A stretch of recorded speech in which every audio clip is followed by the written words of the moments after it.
चलिए आज उस अदृश्य सिस्टम की बात करते हैं जो हमारी घड़ियों पर राज करता है, टाइम जोन। अभी क्या समय हुआ है, हम सब अपनी घड़ी या फोन देखते हैं, है ना? पर कभी सोचा है कि ये इतना आसान कैसे हो गया? क्योंकि ये हमेशा से इतना आसान नहीं था। जरा एक ऐसी दुनिया के बारे में सोचिए जहां हर शहर का, हर कस्बे का अपना अलग ही टाइम होता था। 19वीं सदी में यही होता था। हर शहर अपनी घड़ी सूरज के हिसाब से सेट करता था। मतलब जब सूरज ठीक सिर के ऊपर होता तो घड़ी में दोपहर के 12 बजते थे। अब इससे जो कन्फ्यूजन पैदा हुआ वो तो होना ही था। और ये कन्फ्यूजन और भी ज्यादा बढ़ गया एक नई क्रांतिकारी टेक्नोलॉजी के आने से, जिसने दुनिया को पूरी तरह बदल दिया। और वो थी रेलवे। जरा सोचिए, कोई एक ट्रेन में है और हर स्टेशन पर घड़ी का टाइम अलग है। ट्रेन का टाइम टेबल बनाना तो एक तरह से नामुमकिन सा हो गया था। अब ये तो साफ था कि दुनिया को एक स्टैंडर्ड टाइम की सख्त जरूरत है।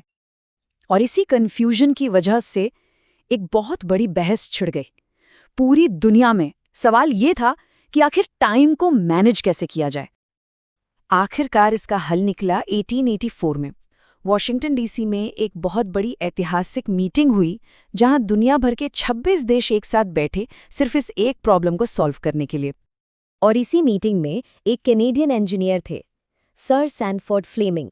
उन्होंने एक बहुत ही सिंपल लेकिन जबरदस्त आइडिया सामने रखा।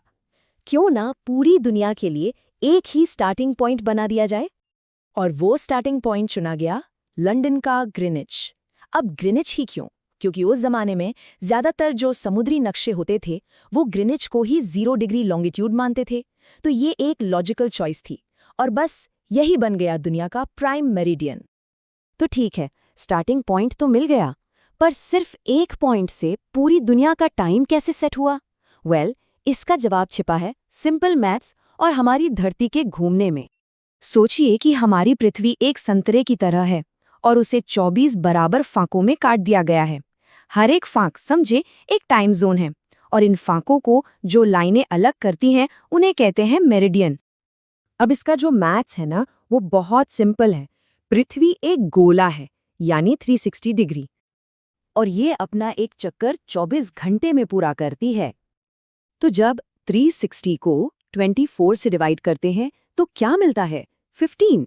इसका सीधा सा मतलब है कि हर एक घंटे में हमारी पृथ्वी 15 डिग्री घूम जाती है, और यही 15 डिग्री है हर टाइम जोन की चौड़ाई। तो इसका मतलब ये हुआ कि अब दुनिया में कहीं का भी टाइम पता लगाना आसान हो गया। बस ग्रीनिच से शुरू कीजिए। अगर पूरब की तरफ जा रहे हैं तो हर टाइम जोन पर 1 घंटा जोड़ते जाइए, और अगर पश्चिम की तरफ जा रहे हैं तो 1 घंटा घटाते जाइए। सिंपल। तो इस पूरे सिस्टम से ना हमारी धरती पर 2 बहुत ही जरूरी, हालांकि काल्पनिक, लाइनें बन गईं जो हमारे दिन और तारीख को कंट्रोल करती हैं। एक तरफ तो है प्राइम मेरिडियन, जहां से हमारे घंटे, मिनट और सेकंड की गिनती शुरू होती है, और फिर ठीक इसके ऑपोजिट दुनिया की दूसरी तरफ है इंटरनेशनल डेट लाइन।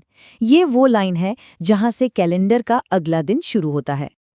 लेकिन एक मजेदार बात यह है कि ये जो इंटरनेशनल डेट लाइन है ना, ये एकदम सीधी नहीं है, ये जिग जैग है।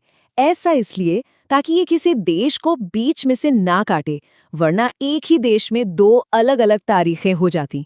और हाँ, इसे राजनीतिक और आर्थिक वजहों से भी बदला गया है। तो सवाल ये उठता है कि ये जो सिस्टम 100 साल से भी पहले बनाया गया था, वो आज हमारी जिंदगी पर कैसे असर डालता है? इसका असर बहुत गहरा है। ग्लोबल बिजनेस की मीटिंग से लेकर हमारी वेकेशन प्लानिंग तक सब कुछ यही टाइम जोन तय करते हैं। और हाँ, जेट लैग। जब हम लंबी दूरी की यात्रा करते हैं तो जेट लैग इसीलिए होता है क्योंकि हमारे शरीर की जो घड़ी है ना, वो अपने घर के टाइम जोन पर ही अटकी रहती है। तो ये सोचना कितना कमाल का है कि एक सिस्टम जो असल में ट्रेन की प्रॉब्लम को सॉल्व करने के लिए बनाया गया था, वो आज भी ग्लोबल कॉर्पोरेशन की एक शानदार मिसाल बना हुआ है। लेकिन ये हमें एक बहुत बड़े सवाल पे लाकर छोड़ देता है। ये सिस्टम उस दुनिया के लिए डिज़ाइन किया गया था जिसमें ट्रेनें चलती थीं, पर क्या आज की इस डिजिटल सुपर कनेक्टेड दुनिया के लिए ये अब भी सबसे बेस्ट सिस्टम है? ये एक ऐसा सवाल है जिस पर आने वाले वक्त में हमें सोचना ही पड़ेगा। Explained simply.